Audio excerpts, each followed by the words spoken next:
funniest comedians out here, but I got to do it to your ass. So I've been looking like an extra in the Shawshank Redemption movie. You got that same hairstyle as dude from Tales from the Hood at the end of the movie. He look like El Chapo's second cousin El Gato like shit. He look like Claude and Ray from Life like shit. Always trying to looking. All right, we are live. This is January 8th, Sunday, January 8th. This is another funny podcast, episode 7. I am your host, Big Lee. This is my co-host, Brittany. I don't got no special stage name, none of that. That's just who I am. That's coming real soon. Brittany, introduce yourself. This is your first time with us. Introduce yourself. Brittany. I can plug in my IG, itty bitty Brittany. Same thing on Twitter, Facebook, all that. I don't know what you want to know about me. I can tell you. Tell them what you do. How you got here.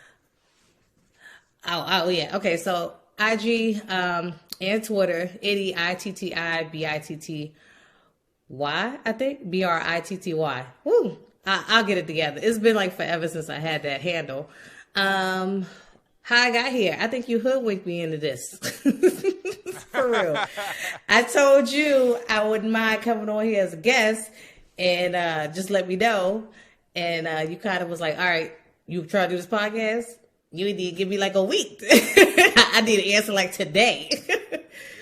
So I wasn't expecting to start 2023 off doing a podcast. Yeah, Nah has moved on to other endeavors. We wish her the best.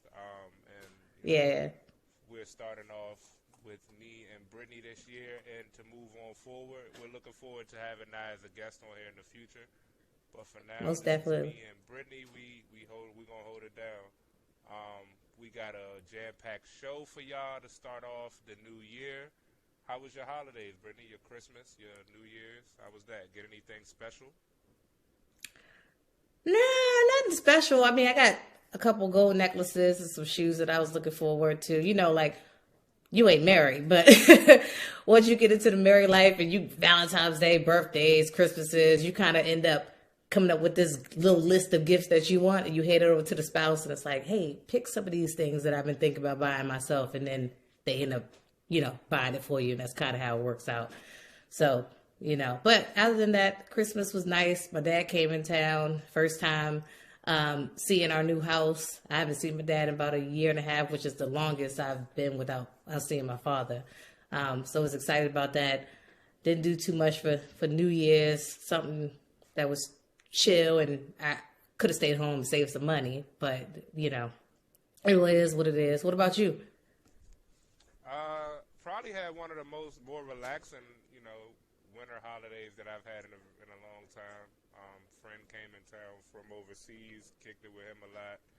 I work, but I'm got a new job now, so work isn't as hard and as demanding as it was before, so I enjoyed some rest and some good holiday food and some time with friends or whatever. And I was dog sitting as well. I had my sister's dogs that in my place, which is not cool because I only have a one-bedroom apartment. And she has an Amstaff and a Chihuahua, and 2 animals in a one-bedroom ain't it. Ain't it all, but that was only for like 4 or 5 days, so other than that, Christmas was good. Didn't really get any special gifts. I got a double basket air fryer. That was pretty cool. You use it yet? Yeah, I've been using it like crazy. Okay.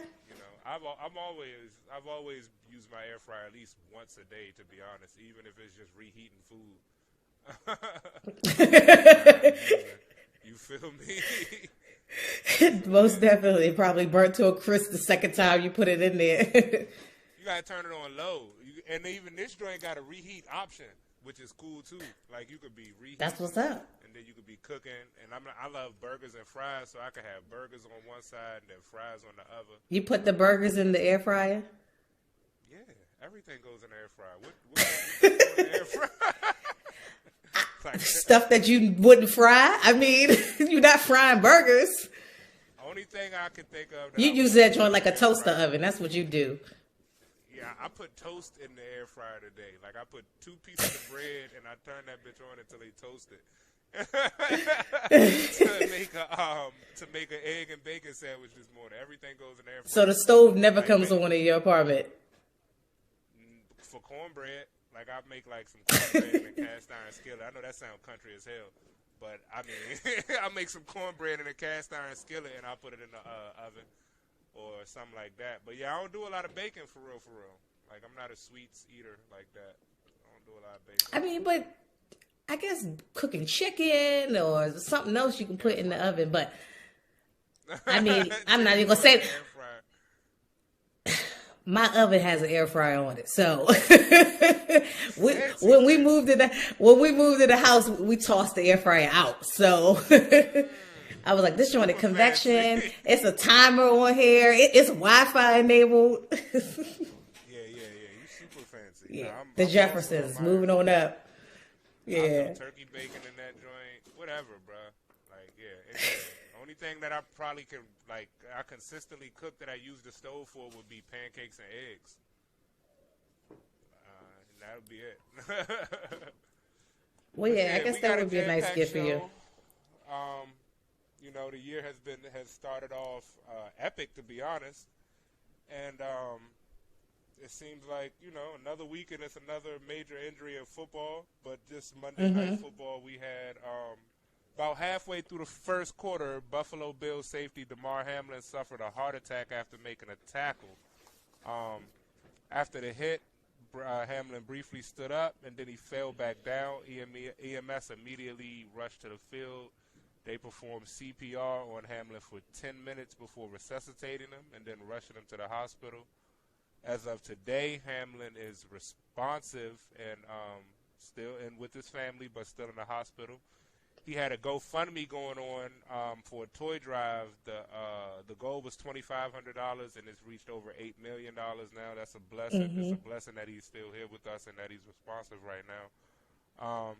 He's received support from athletes all over the world, to be honest, from every sport. Everybody today, I was watching football, everybody had on the Love for DeMar shirts with the number 3. I think some teams had like the number 3 circled or like outlined on their field in blue for him.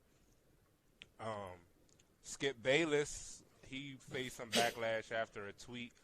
And I really felt like this tweet was a little bit misunderstood because I kind of felt the same way, but I could see, you know, I think it's based on Skip Bayless' history, honestly. Like, he has I think so too. Being, you know, he has a history of being a little bit, I guess you could say, careless with his words towards athletes. But he said this: no doubt the NFL is considering postponing the rest of this game, but how? I was kind of thinking the same thing about that. With it being so late in the season, and you know, knowing how the NFL is big on their money, I thought they should postpone it or whatever. They ended up not. I guess they're not going to do that. They're not going to play the game at all. But I was just wondering. Oh, so they didn't even reschedule it? No, they're not rescheduling it or nothing. But you know, I think Skip and everybody was just wondering like, what's next here. You feel me? But how do you feel about how the NFL handled that situation? How do you feel about Skip's tweets? Do you feel like the sport is too dangerous? You know, you feel like there's any way that they could make it more safe? What do you think? Yeah. So I know in the past you have had discussion about making it safe. I haven't really been into football much lately in the last couple of years.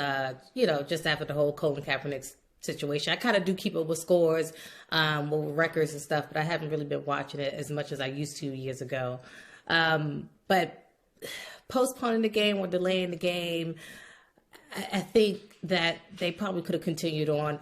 I did try to look at some history on other situations where there were injuries of this type of magnitude where emergency personnel had to go on the field and, you know, perform CPR, or if there was spinal injury and stuff. And most of those games were delayed and played later on in the same night, you know? So I just feel like that yes, in this situation, these type of injuries are far few in between. So the magnitude of kind of what this injury was and what this brother was going through on the field, you know, having him perform CPR because of his cardiac arrest, that did stun the fans and teammates, coaches, and pretty much everybody. But I do believe that they could have continued on with the game. As far as Skip's tweet, I feel like it could be read in like two different ways. The first time I read it, I thought I was a little stupid because I'm like, is he supposed to be putting some commas in here? Is he saying it as if he's having like a dialogue between himself, like he's just thinking out loud, but then he's answering the question himself? But then everybody just kind of went ham on him. Like, oh, Skip, you basically saying that they should still be, you know, playing this game, and try to make it seem like the situation with Hamlin was irrelevant. And I don't think that's what Skip meant. What messed Skip up was he never really explained the tweet. And I don't know if it's like, you know, if his mindset is, you know, what's understood don't need to be explained. But nah, you should explain that. Yeah, you definitely should explain that.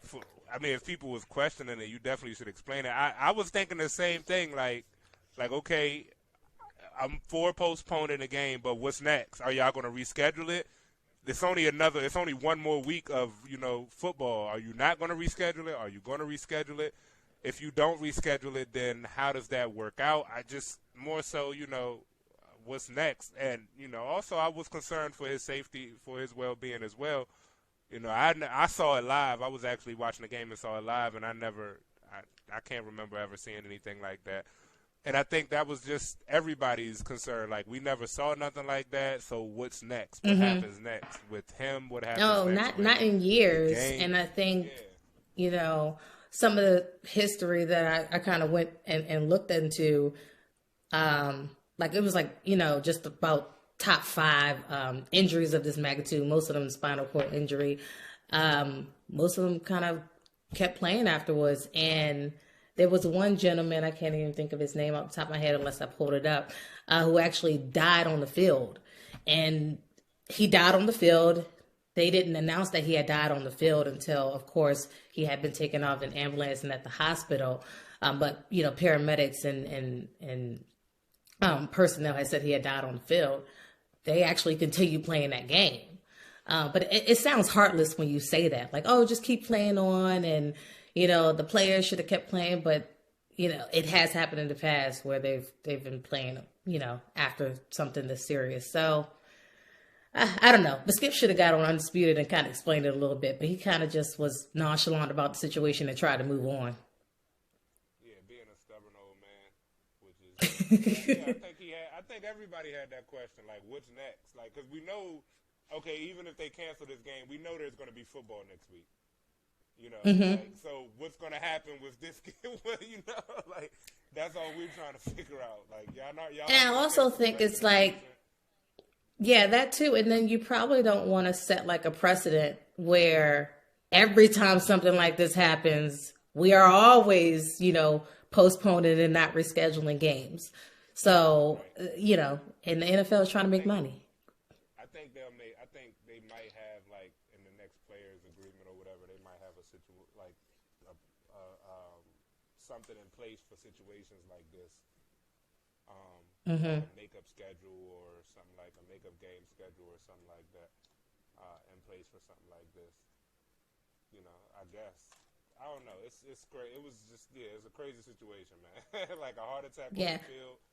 I don't think, from the hit, it wasn't helmet to helmet. It wasn't on a defenseless player because he was the defense, so he initiated the hit. Dude did, like, lower his shoulder into the chest, but, I mean, that's how you're taught to play football. You know what I'm saying? So I don't think they could have cleaned that hit up any more than, you know, than what it was. I think it was just a freak accident. You know what I'm saying? Yeah, and I didn't see it live. I happened to get on Facebook and seen a bunch of posts praying for Hamlin and other people just talking about the game. So, of course, I'm like, well, what happened? And I hop on Twitter. And, of course, Twitter had the video. And I saw what happened, and I'm not sure that you could have cleaned that hit up any other way, or if that same hit happened to someone else, what the same outcome, you know, would have came about. Just cardiac arrest is something serious. It's just that's stopping the heart. The heart's not pumping blood anymore to the brain, to the organs. So you most definitely needed to have that, the CPR, the paramedics, all those people out, on the field immediately to restart his heart. But I don't know if that actually was the contribution of the actual hit, or something else may have been going on with him. So I just hope he has a speedy recovery. Yeah, keeping him and I thoughts and prayers. Happy that he's doing well and responsive with his family again. I actually saw a picture of him watching a game today. So did you see it with the heart? Yeah, it was him in the with the heart. Yeah. In the hospital, yeah. And the Bills had their first play of the game. They ran the kickoff back, and I saw his tweet to that. So shouts out to Hamlin, man. Keep getting better. Hope to see you back on that field, or if you want to, hope to see you back on your feet again soon. So, yep, most definitely. We're gonna play a game of Is This Snitching? Is this snitching? Run the camera, Britt. All right, so the first case, we got to talk about it. It's the people of the state of California versus Daystar Peterson, also known as Tory Lanez, the little man. Just to give a little bit of background, because I'm not even trying to dive into this too much. It's exhausting. It's been exhausting for over 2 years. Yeah, y'all know what happened. But basically, just a little bit about the case who don't know. The defense, they had this argument about the lack of forensic evidence, DNA, not on the gun. It was inconclusive. They tried to, put the blame towards Kelsey. A prosecution wanted to point at the voicemails and text messages that Tory had sent to Kelsey and Megan afterwards. Also apologizing on the call from jail. Megan did testify. Kelsey, she testified and invoked her Fifth Amendment right. Even though the prosecution had gave her immunity, she still wanted to plead the fifth on a lot of the questions that were asked. Daystar, little man, Peterson did not take the stand at all. Eventually, the jurors reached a verdict after deliberating for 7 hours, found this little man guilty on all 3 felony accounts. One was carrying a loaded and unregistered firearm in a vehicle. The second, assault with a semi-automatic handgun. And third was discharging a firearm with gross negligence. And when you look at what he was charged with and all the evidence that was presented, testimony, I couldn't see no other way around it. So I just wanted to ask you, what did you think about it? Because it's been a lot. I mean, it was almost like the case went through a social media trial before it even went to trial. And damn near almost like Megan was on trial versus Tory Lanez. So what was your thoughts initially when Megan first came out and it said Tory had shot her or shot at her? And then what were your thoughts when a lot of the information was coming out before the verdict reached? Did you think he was going to be found guilty? I thought he shot her to begin with, and I also thought he was going to be found guilty to begin with. I didn't believe it was her best friend shot her. They were arguing over him.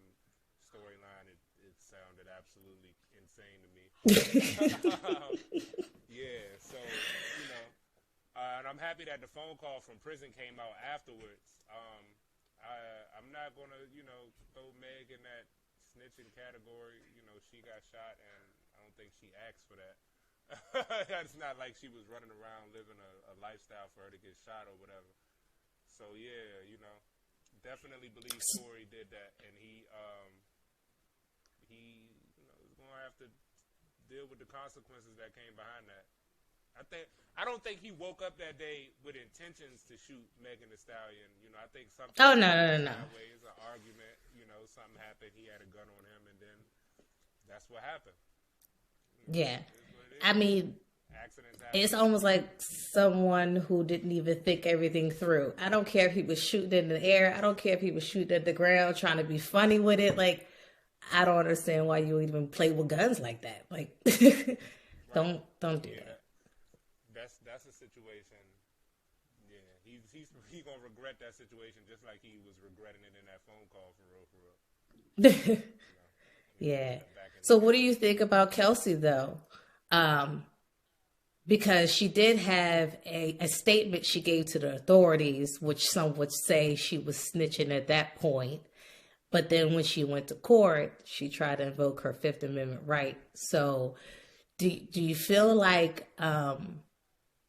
if she had went ahead and testified and answered, pretty much all the prosecution's questions, that would have been considered snitching? I don't understand why she didn't if she already provided a statement to begin with. Get up in court and act like you didn't provide the statement. But nah, I feel like snitching, that title is set for people who's in that lifestyle. You know what I'm saying? Like if you are doing whatever you doing and then it's time for you to do the time and you get to telling on other people, that's snitching. Kelsey and Meg, I don't even know what the hell Kelsey is. Meg is a performer. She not, you know what I'm saying? She's not in that lifestyle to be considered a snitch. I'm not sure what Kelsey is famous for, but she's not in that lifestyle to be considered a snitch. 6ix9ine, for example. I saw this nigga walking around Chicago and Chief Keef Hood, wherever that's at, talking all of this shit. That's snitching. You feel me? Because you've been out there. You not just know hip hop. You asking for it, and then you getting on stand and snitching. Meg, that's a different situation. In my opinion, I'm also not involved in that street. And none of that. So I could be wrong, and y'all could judge me on my opinion on snitching. And I don't really give a fuck, for real, because my bills is paid. So I don't care about your judgment. Ain't none of them niggas paying your bills. Right, but that's just my belief on the situation. I also feel like y'all care too much about snitches, for real. Y'all care too much about the whole thing, and it's not really that big of a deal, to be honest. But like I said, I don't live that life. I'm a hard-working individual. I go to my 9 to 5, and I come home. That's it. But I do know that if I was in that type of life, I would not be dealing with snitches. I'm gonna do the shit by myself. So I ain't gotta worry about nobody telling on me at all. Yeah, that's the thing. I wouldn't want to I wouldn't want to give nobody the evidence to snitch on me if that was my lifestyle. I would always want to be in a situation where I control my own destiny. I don't know how possible that is when you doing that, but No, not when you got groups of people you're rolling with or, posse friends, all that. Because like the situation with Tory, like you said, he didn't wake up that morning probably thinking I'm going to go and shoot at Megan, but it ended up happening. So, some things escalated. One thing led to another where he ended up shooting her. But now you had Kelsey and you had the bodyguard driver who never showed up to court. You had witnesses who was there. There was people in the neighborhood who ended up testifying and stuff about it. So, I mean, they ended up snitching on him per se, but it is what it is. Again, you can't be mad that the old man up the street told the police that you shot somebody. He don't have nothing. He in my neighborhood. You know what I'm saying? You mad that this man that was in his living room going to the police to tell them that you shot somebody, bro. I'm sitting 3 o'clock in the morning. You know what I'm saying? I'm sitting here trying to watch Golden Girls, and I hear gunshots out the window in my neighborhood. I got a family. I'm telling the police something. Absolutely. Take that shit back to your neighborhood, nigga. When you over here, it's peaceful over here. So yeah, I'm mad that these everyday lifestyle people is talking to the police, because that's what majority of the people do. You know what I'm saying? Like, it's a select few of y'all that's out here worried about snitching and not being a snitch. Majority of the people gonna seek help from the police. You know what I'm saying? But yeah, I think y'all care about that too much. Not, y'all gotta let that go, man. Let that go. That snitching stuff. Yeah, it ain't doing nothing. No justice to our community. Especially in situations where you need to talk to the authorities. Now, there's situations where, like you saying, you come up in somebody else's neighborhood, something going on, you bring a drama around here. I might got kids or family, somebody else could have got hurt. Oh yeah, I'm talking to the authorities, giving them a description, letting them know what's going on. Situations where, people are touched upon by other folks and stuff. I'm talking to the authorities, especially if it comes to my child. You hurt my child, I'm talking to the authorities. I'm not about to act like I'm out here in these streets that I'm gonna go handle something on my own. That's not the case. But then this instances like the next situation where you probably just gotta go lay down for a while because you join in on the fun and then want to sit there and make statements afterwards. So I'm gonna let you go ahead and introduce that one. Well, I don't know about this situation either, because I don't know if we talking about Gunna, for those who don't know, and he recently took a plea deal in the YSL RICO case, and I don't see in the plea deal. I don't know if he said anything that the police didn't already know. Now they say that they're trying to say that YSL isn't a gang. To me, it just seems like they got enough. They got a lot of evidence saying that YSL is a gang. And I don't think Gunna said anything that they didn't know. Once again, I ain't never even been in a courtroom. So I don't know what y'all consider snitching. Some people say if he took a plea, he snitched. Whatever. Like I said, that's not always the case. Too much, bro. That's not always the case. But what I will say,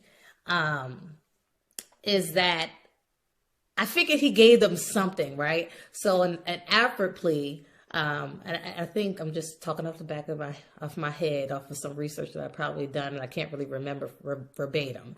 But it was based on a gentleman, I think in the state of North Carolina, and he had said that I don't want to admit that I'm guilty, but y'all got enough evidence against me to prove that I'm guilty.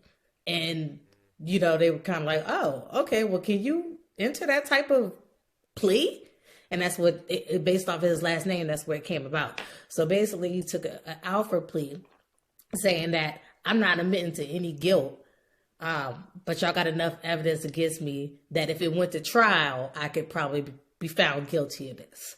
But the thing with Alford pleas is that the judge has to accept it. They don't have to accept your Alford plea. So in my mind, I'm thinking like, well, if you do an Alford plea and they have to accept it, what information did you give them? That's not in every case now, but what was given to them, it's enough for them to be like, okay, yeah, we ain't going to drag you through this, waste these taxpayers' money, taking this to trial. We'll accept your Alford plea. And he did. He gave us some information.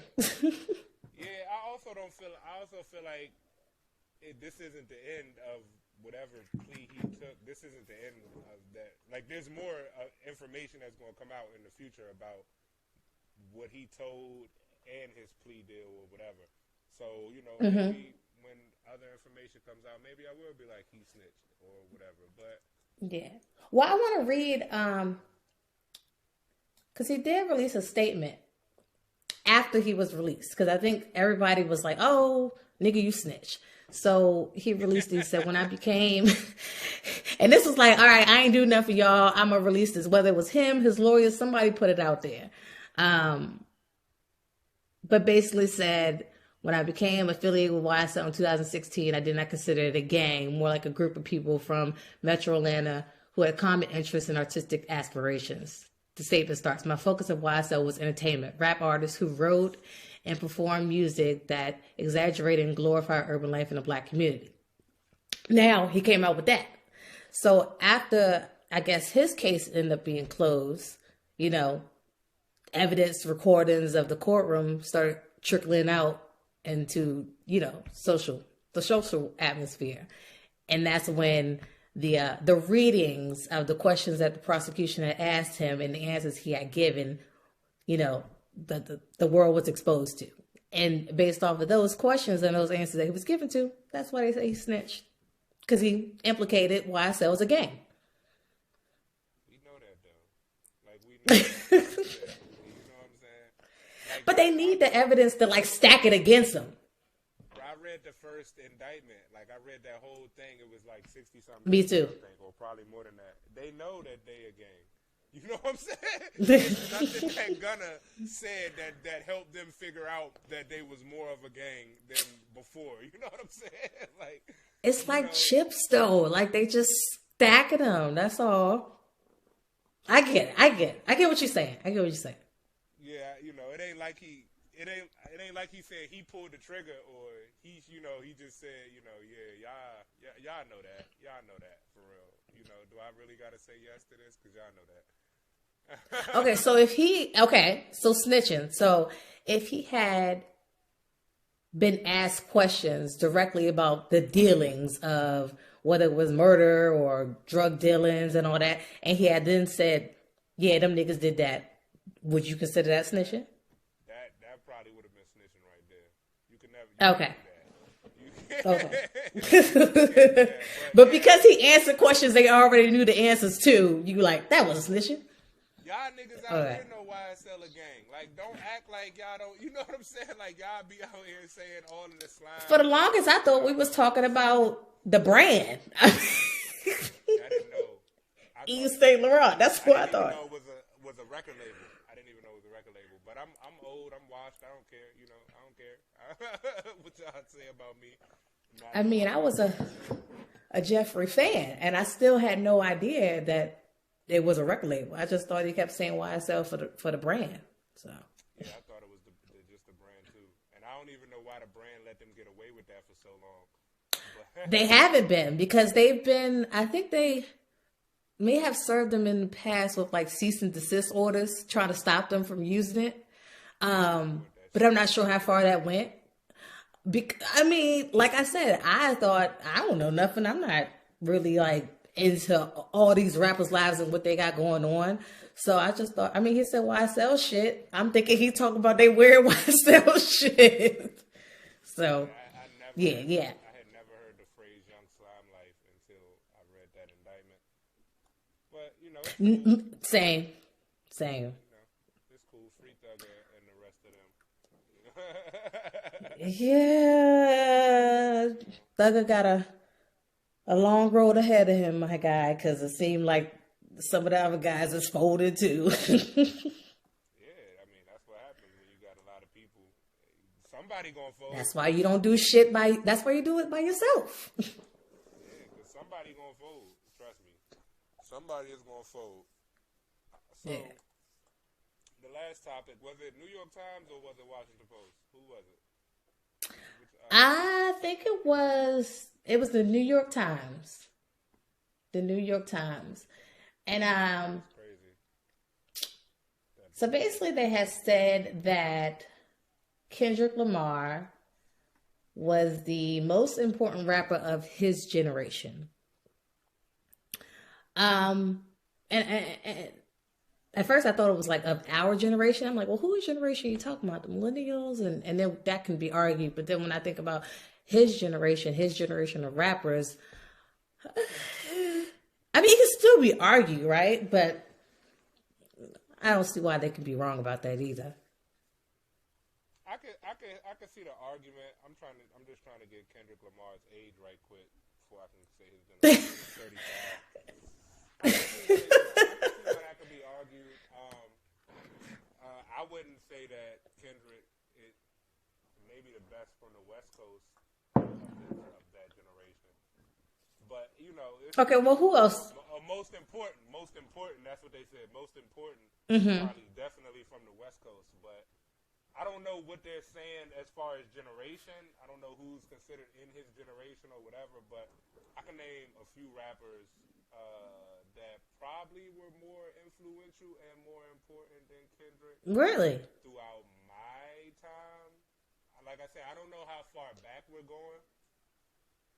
But if I was going back as far like as in the 90s, I would definitely say Jay-Z and Nas before Kendrick.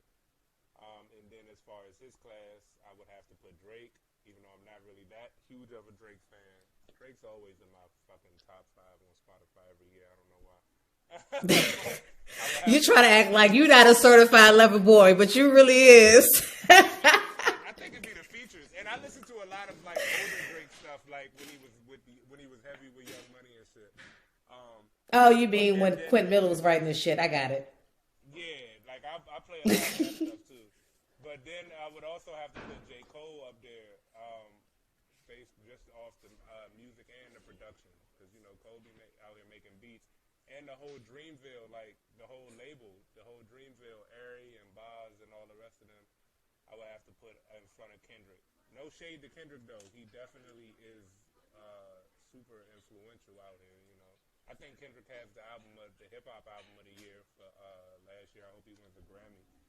Really? Yeah. I'm actually surprised you said that. Yeah, I think so. Because I feel like so many people didn't appreciate that album. And it could be something to do with like our community when it comes to like a lot of the topics that was talked about on that album. Some things we just don't like to touch on, especially like therapy and, you know, family trauma. Exactly. And he also talked about, I think, auntie. My auntie is uncle now, or uncle is auntie now. I can't remember. Yeah, there's a lot of topics that we in, you know, the Black community don't feel comfortable discussing, or even we have those same things that go on in our family that we just kind of turn a blind eye to or just ignore. But I'm actually surprised you said that, because I felt like other people had said Pusha T's album. Yeah, I was going to say that's what my top 3 albums of last year would be Pusha T, Almost Dry, Kendrick Lamar, Mr. Morale and the Big Steppers, and Big Crit's Digital Roses Don't Die. I feel like Big Crit and Wale is 2 other artists that's in that little generation that's really slept on. Big Crit is more slept on than Wale to me. But yeah, you know, Kendrick cool though. That's a good little conversation to have about most important. You know, I got a few people. What you think? How important is Kendrick Lamar's music in our generation? I love me some K-Dot. I love K-Dot and I love Cole. And I think both of them touch on topics that other rappers don't touch on. They're not mumble rappers. They're actually speaking about something. The albums that they release are well put together, thought out albums, the production, engineering of each track. But I can see how they may have gotten to that with Kendrick Lamar versus J. Cole. Probably when you look at K-Dot, he is kind of more known. Just even when you're looking at awards and nominations and stuff, I don't even know how J. Cole only won 1 Grammy, and that was with 21 Savage for a lot, which is wild to me. But yeah, but I don't even like that song. Like this trash song. Grammy with the fucking King's Disease. That being that's crazy as shit, bro. Yeah, but yeah, it's the Grammys and you know, a lot of times it's the artists and their team that submit different records. And I don't know if Cole just got to the point where he like, fuck it, I ain't even submitting, or if he is submitting, he's just not getting selected, or, you know, for nominations or getting selected to win the award. I'm not sure. I didn't dive into it too much, but I'm like, maybe that's why they kind of put Kendrick slightly more and above the rest of them. And I do think they're grouping it into his generation. Like, I wouldn't say Kendrick Lamar is in the same generation of rappers as Nas and Jay-Z. Just because we listen to all of them, you know, during our time. I do think he's separate with the Drakes and the, you know, the J. Coles and the rest of them. So I could see how he could be the most important, especially. Be another one of the most important artists of that generation as well. I think he could. But he slept on. Yeah, he's definitely slept on. I mean, you know, it's the type of music he makes. You can't really promote. It's hard to promote. But yeah. So, you know, it's harder when it comes to music that's not radio hits.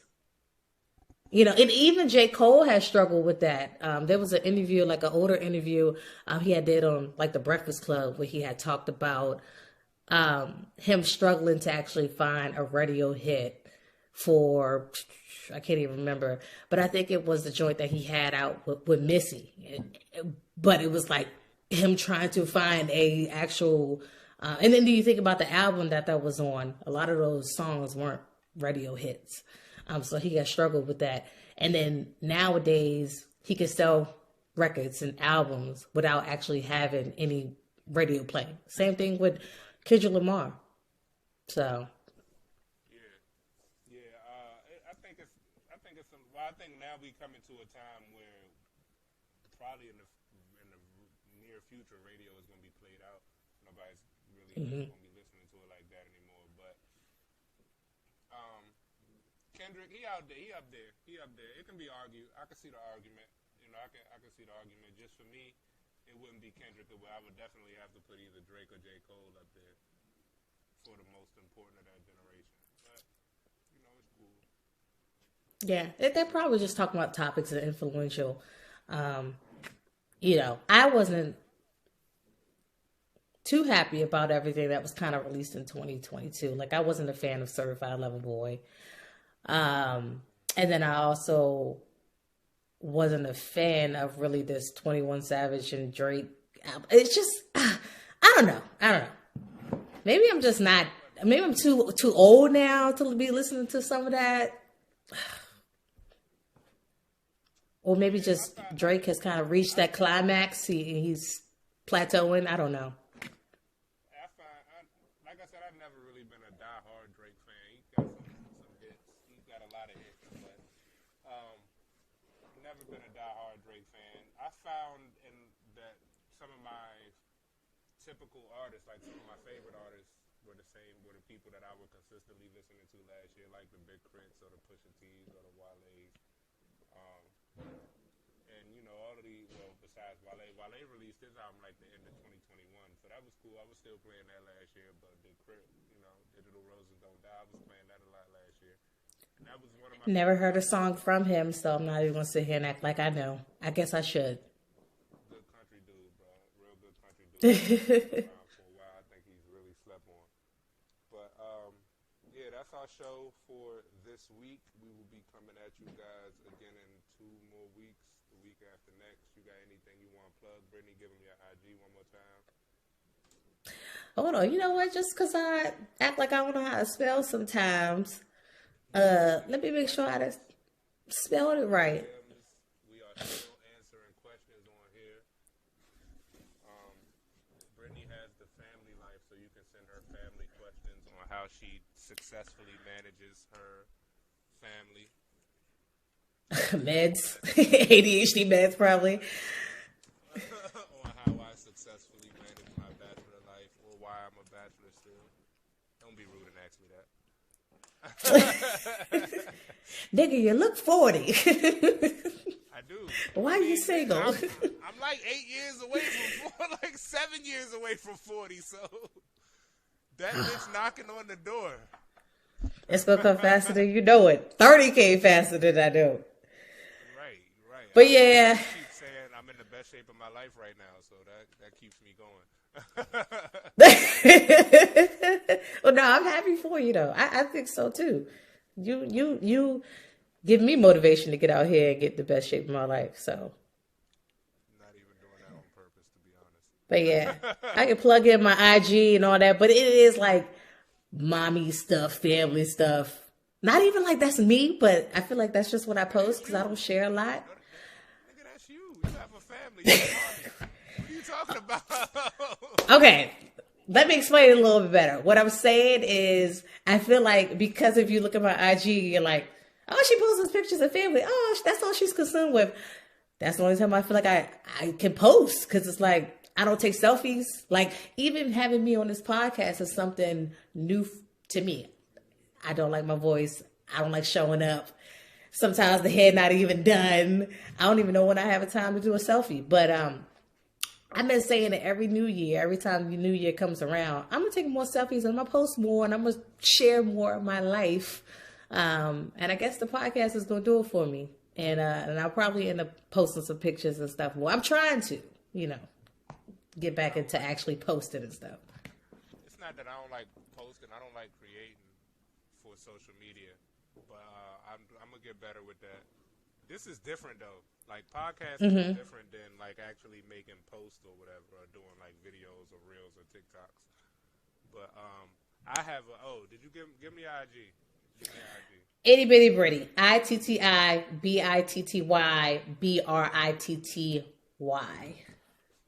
There you go. I am at Big Lee with 3 underscores. You can subscribe to the Phunni Team's YouTube page. That's where you can watch this at.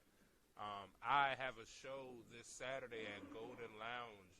Y'all can catch me there doing my stand-up routine. It's been a few weeks since I've even been on stage. Like I said, I got a new job. I got a new position at a new company, so I've been trying to navigate that.